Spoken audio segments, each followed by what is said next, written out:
Let's get things moving in our second hour and chat on how do we make sure that we take care of our artists, but also artists. No one is going to take care of you as well. How do you guys take care of yourselves? That's the second hour conversation. Across Africa, creativity is a mode of being. It's a livelihood. It's a lifeline for millions of creators, from filmmakers to photographers to digital storytellers to designers. Yet behind the glossy visuals and viral successes, stories lie beyond are a bit of a tougher reality.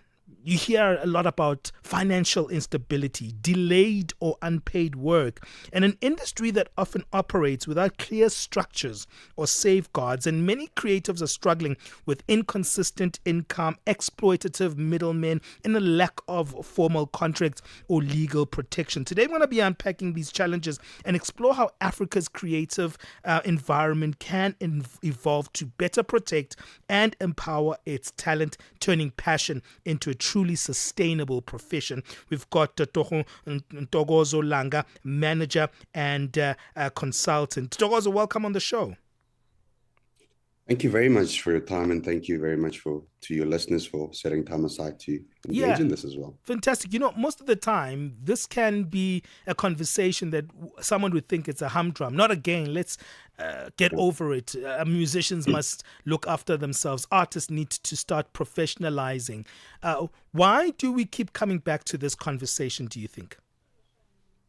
Look, so I think we operate in a largely unregulated industry, right? So that's the first point. And the question then becomes, how do you regulate it? Or do you even want to regulate it, right? So I've always said that the arts is an industry that operates on integrity, right? So if you are not a person of integrity, the career becomes very short-lived.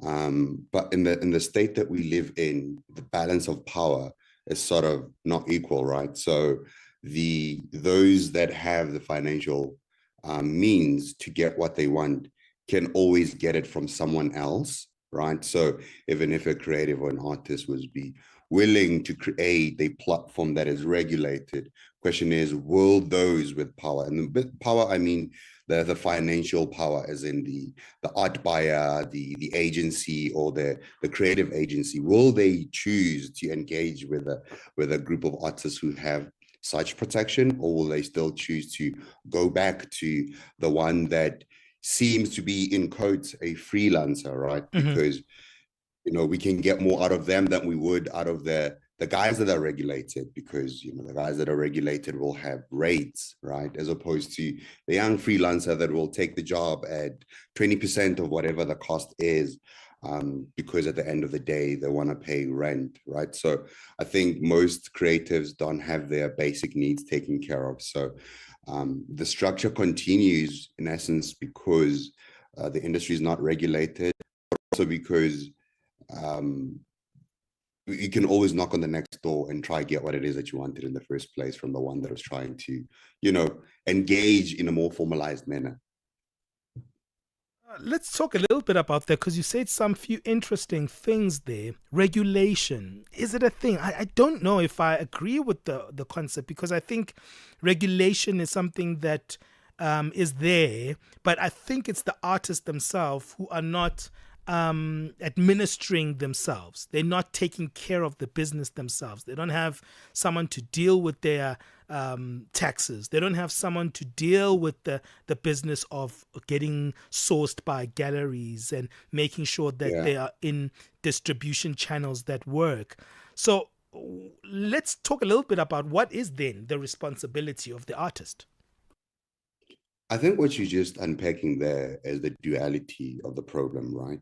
That there are those that are genuinely exploited, and then there are those that are not being exploited, but they're not taking care of the assets that they have. So first point, I think what largely happens in South Africa is that the artists don't have a structure. So most artists don't see their craft as a business, right? Like it's almost as if it's this artistic expression, whereas they the creation is an artistic expression, sure, but the engagement of that expression with the industry becomes a financial transaction and presents itself as a business, which is where most artists sort of do not then engage properly. And the truth of the matter is, no one artist can do it all. So to your point, artists need management. And what does management look like? Management is a person that will look at those things like taxes, right? Studio, and splitting up the expenses where the artist in himself knows what's personal finances and what is private, what is for business.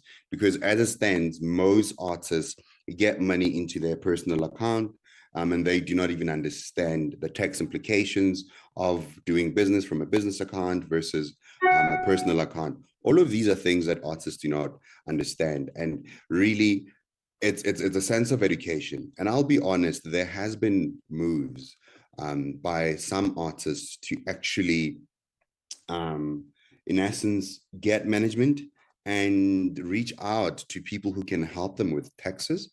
And because if you're just operating on this irregular income perspective, it becomes difficult for an artist to be able to buy property, buy a car. That's why you find that most artists present as if they're people who do not have, even though they had successful careers, at the end of it all, it looks like they have nothing because they never structured their career in such a manner that, right, they can have something. For example, the very art that they hold is assets, right? But I do not think an artist having art in their studio perceives that art in that format, right? They don't register their artworks or have inventory and an understanding of what it is that is happening. Because in essence, if we speak about art, between you and I, from a professional 9-to-5 perspective, anyone that can have an income of 60,000 rands a month is doing fairly well. Yeah, you sorted. You should be.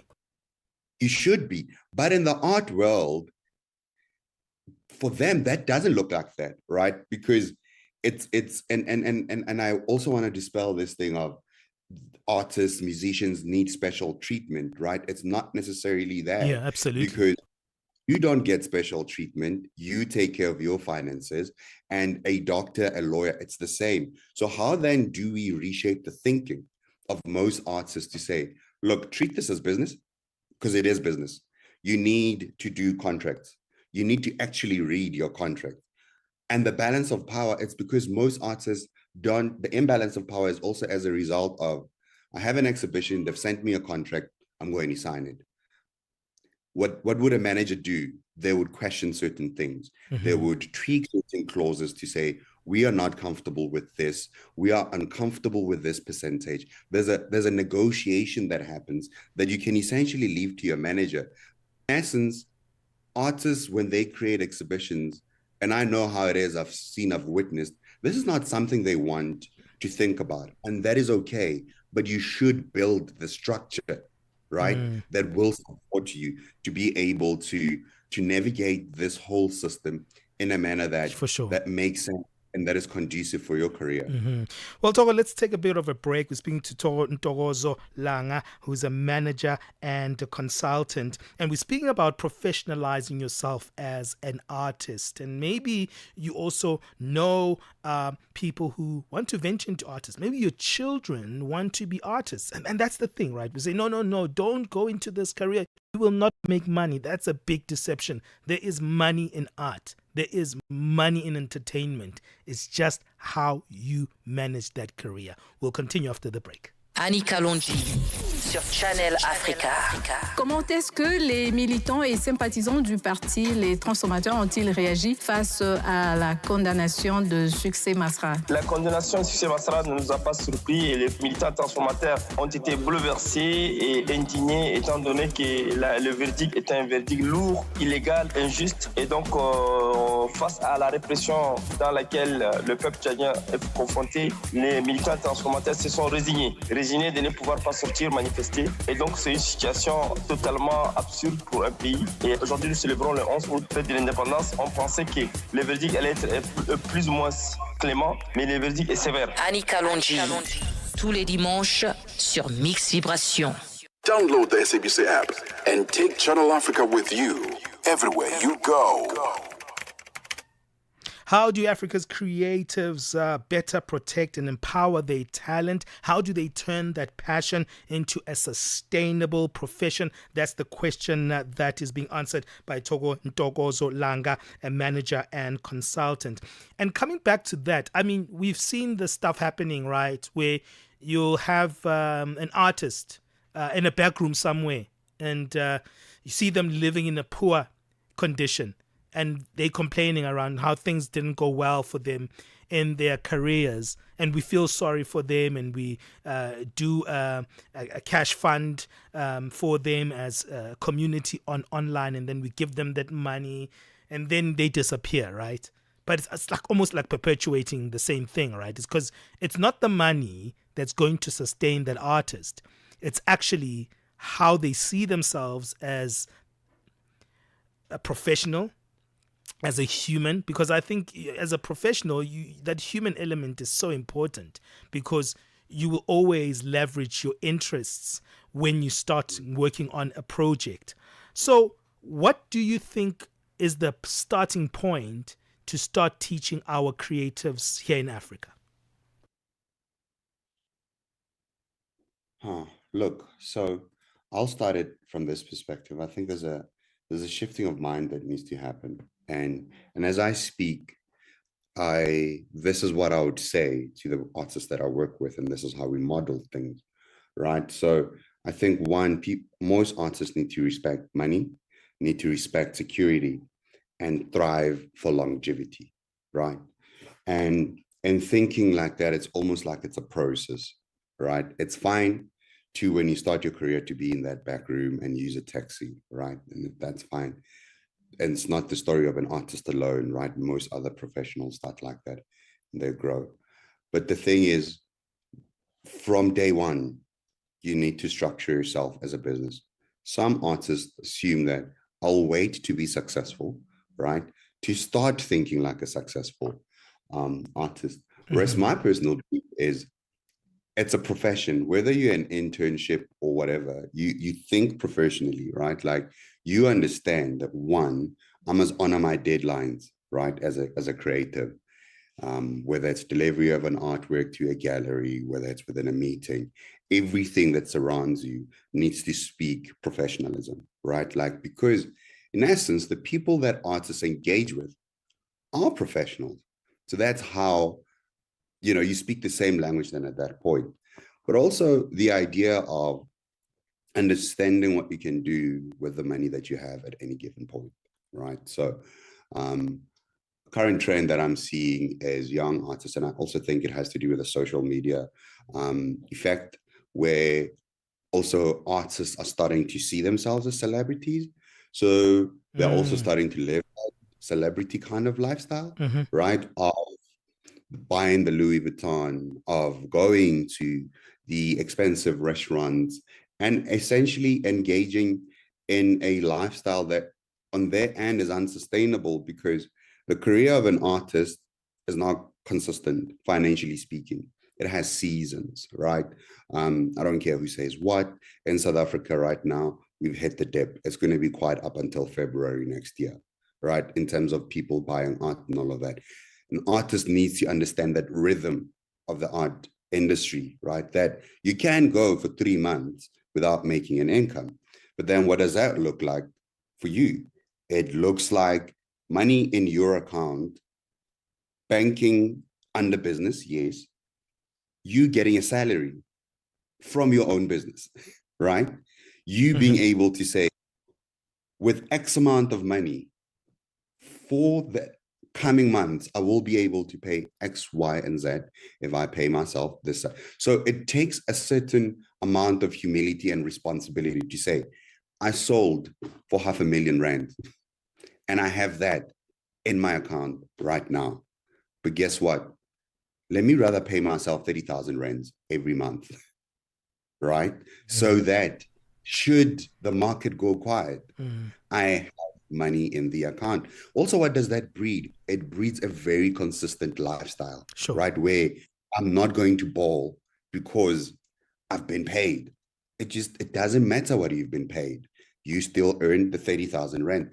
And the next year, what you do is you do an introspection, or you do a study of your finances from the previous year to say, okay, now I actually can afford a car because of X, Y, and Z. There's a consistency of income, right? How do I then buy a car? Am I willing to buy a second-hand car, or do I want to buy a car that has monthly installments, right? Very basic, simple things like that. It takes you controlling the funds, right? But also in this, we're speaking about management. It means you've added other people within your team, right? So other people are getting salaries. So you actually start to function as a business, right? At that point, everyone has a duty. Everyone is being held accountable. You can hold your manager accountable. Sure. Your manager will hold you accountable, right? Because their reputation is also on the line. So it just becomes a structure of accountability, from professionalism to also how funds are handled, Yeah. which is something that we're lacking currently. Very wonderful. I mean, I had to let you go on and speak on that, because I think it's a lot of things that you were speaking about that people take for granted. You know, being frugal as an artist is such a wonderful benefit, because it allows you to manage your expectations, but also it allows you not to find yourself where other artists are, that is in deep debt. Wrapping things up, the thing about art is that it has also an economy whereby you can be an artist that benefits through work like something that is of a passive income. So you can even rent out your work to an institution, rent out your work to even organizations that are inclined to artistry, and you can have that passive income. But there can be those multitude streams of income that you make. And I think people don't see those opportunities. Even if you're an actor, make sure that in every contract that you have, if something is going to be repeated anew on a platform, that you set up your contracts to actually get a beneficiation to that. How important is making sure that those alternative ways of getting income are thought of? Just as we wrap up, we've got 2 minutes left. Yeah, I think what you're saying is so important, right? Because that's how you can create like more. And I don't like calling it passive income, because once it enters your account, it becomes income that's important, right? And Sure. I think we should think of from that perspective. So branding, for example, partnerships with certain brands where they are able to use your artworks as one, T-shirts, postcards, cover for books, right? These are things that most artists don't think about, but also you put it on a contract, right? That to a gallery, that when you sell work, firstly, if they decide to put it on the secondary market, you need to be informed. And also if it decides to be replicated in any format whatsoever, you should be protected from that. And I think what you're talking about largely here is the protection of intellectual property within the art industry, right? Mm-hmm. Which is something most artists don't think about, because I've sold the art, but we don't see. If you think about Jean-Michel Basquiat, they've long passed, but replications of their work are still keeping the foundation sustainable as well, because they have value. So once we think of that, on how does partnerships with other brands look like, what it is that I'm willing to gain, what it is that I want my imagery to be recognized for. I think it's largely important to, firstly, I would say, let's think about it as a way of making more money, Mm-hmm. and not necessarily passive income, because once we also started thinking of it as passive income, then the treatment of such funds as well becomes as if it's not income when it actually is. So in this industry, I think protection of intellectual property should be at the forefront. And when you protect intellectual property, through that protection, you get to understand the benefits of what it is that you can do with your craft. All right, Ntokozo, where do people get hold of you? You have such great thoughts on these matters. Look, I'm largely on Instagram Sure. as Son of Langa. So this is at Son of Langa, which is SONOF Langa. But I'm always game to just have chats with creatives, have coffee, and really talk about what it is that we're talking about now. I do it for free. It's something that I think knowledge should be shared. So if there's anyone, any parent, any artist that is just willing to have a chat, I'm always game and open for that. Thank you so much, mate. This has been wonderful. Thank you for giving us your thoughts, free thoughts, but they can actually create such wealth for others. So thank you for being generous. Well, appreciate your time. Thank you very much to the listeners. That's Togo Ntokozo Langa, manager and consultant. What's your take on that? See, artists, you can take care of yourselves. You can have a sense of independence, a sense of operating from a space of, your own interests. Say, what